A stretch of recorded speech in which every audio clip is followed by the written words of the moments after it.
Welcome to Motivational Humanity. You are not alone. I want to talk about a kind of person I've met 1,000 times in my research.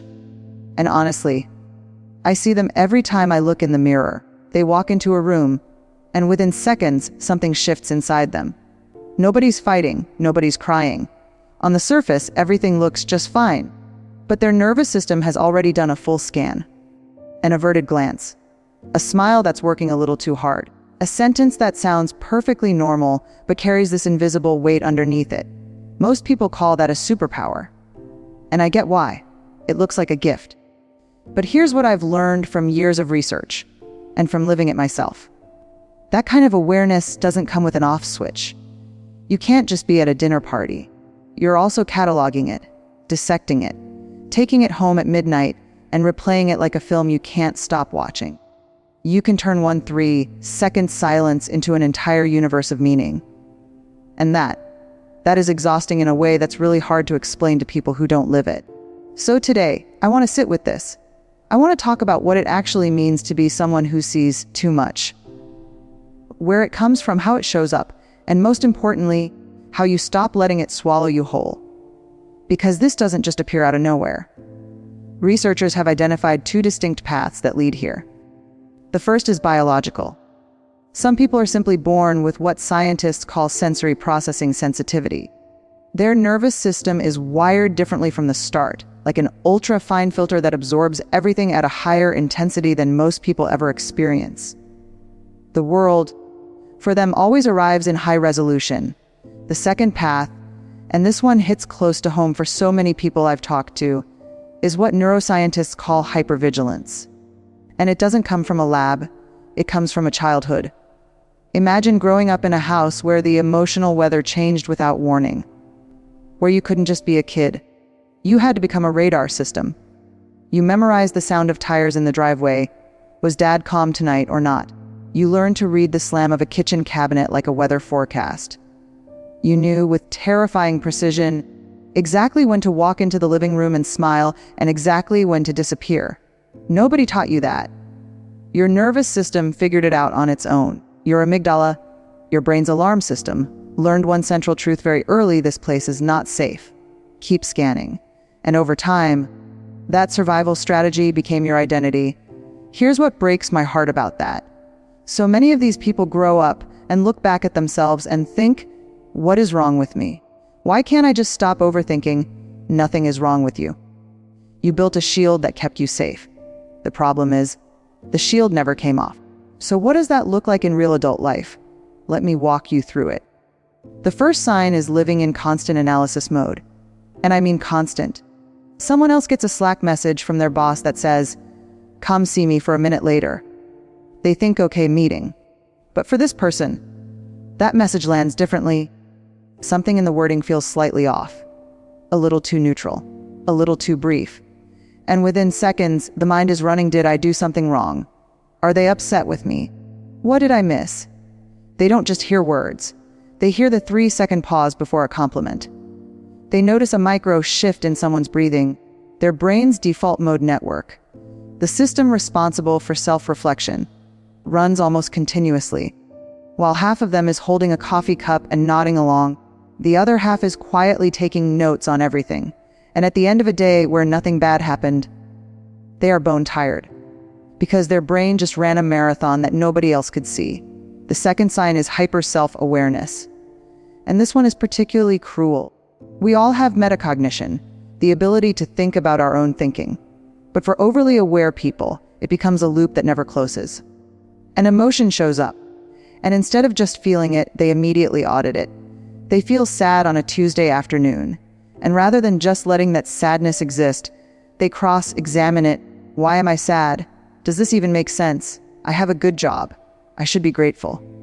What is wrong with me for feeling empty right now? Even joy doesn't get to just be joy. They laugh at a joke at a dinner party, and a fraction of a second later, a part of their mind floats up to the ceiling and evaluates. Was that too loud? Did that sound fake? It's like trying to dance while staring at your own reflection, correcting your posture every single step. You might not miss a beat, but you lose the whole feeling of dancing. The third sign is losing innocence in relationships. And this one is lonely. really lonely.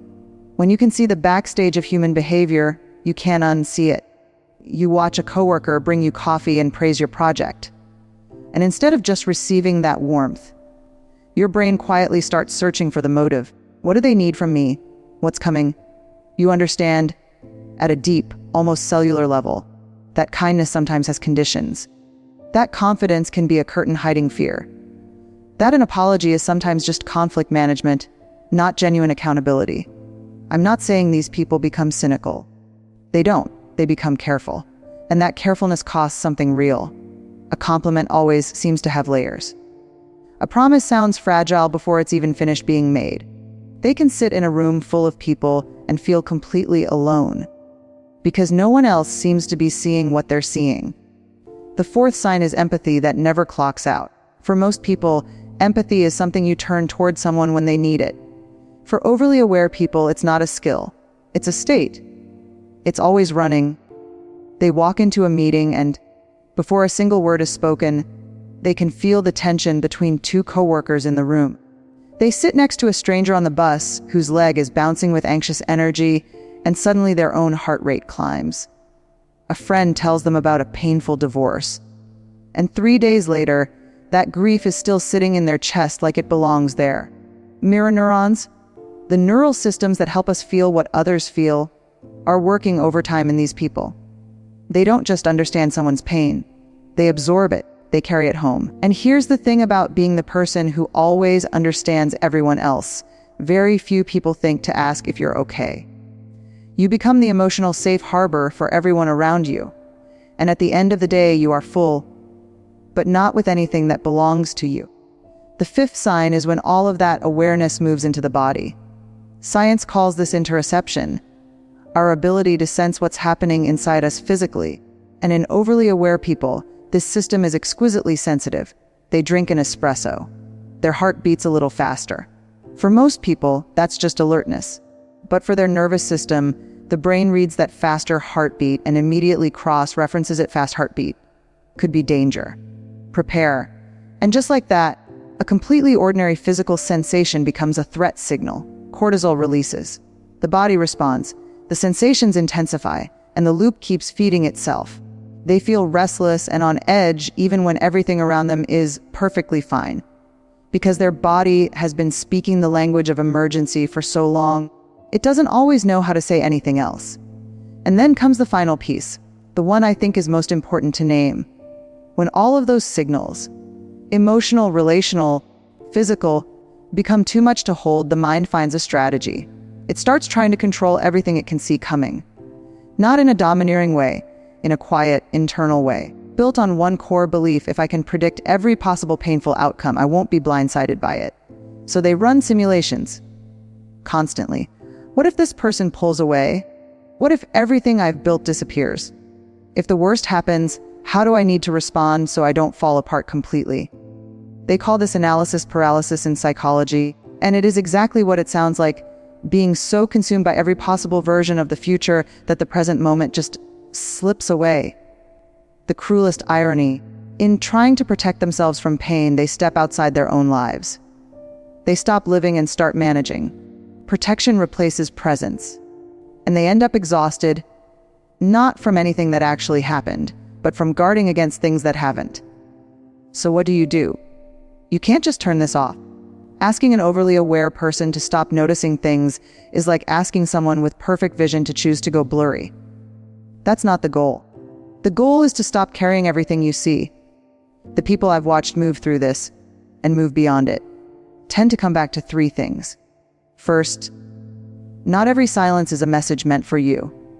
If someone takes a long time to reply, maybe they're tired. If a coworker walks past without smiling, maybe their back hurts. Not everything is about you. And learning to sit with that uncertainty, without filling it in with your own anxiety, that is one of the most liberating things a person can do. Second, not every emotion that arrives needs to be solved. Anxiety shows up. Instead of immediately launching an investigation into why, you can just say, "Oh, my heart is beating fast." That's just a sensation. You observe it, you don't judge it, and you let it move through. Third, not every insight needs to be acted on. You may see someone's insecurity with perfect clarity, That doesn't make you their therapist. You may feel the instability of a relationship in your bones. And sometimes, the most loving thing you can do is step back and let it be what it is. Clarity is only a gift when it comes with boundaries.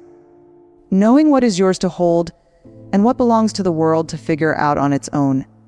When people practice this kind of letting go, and I mean really practice it, imperfectly and over time, something beautiful happens. The awareness doesn't disappear.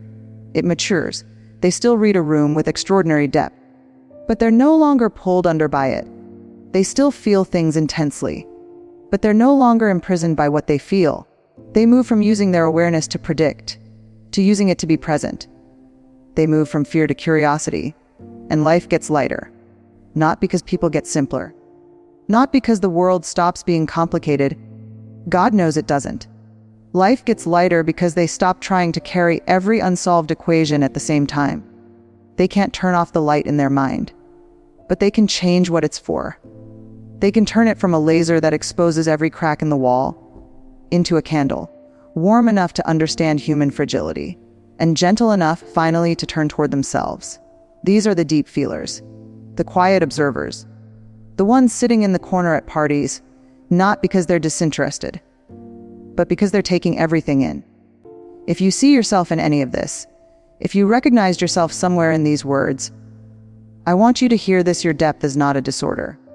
It is not something to fix or silence or medicate away. It is a form of intelligence that was forged often in the hardest places, and it is waiting not to be turned off, but to be understood, with the same compassion you have always given so freely to everyone else. You deserve that too.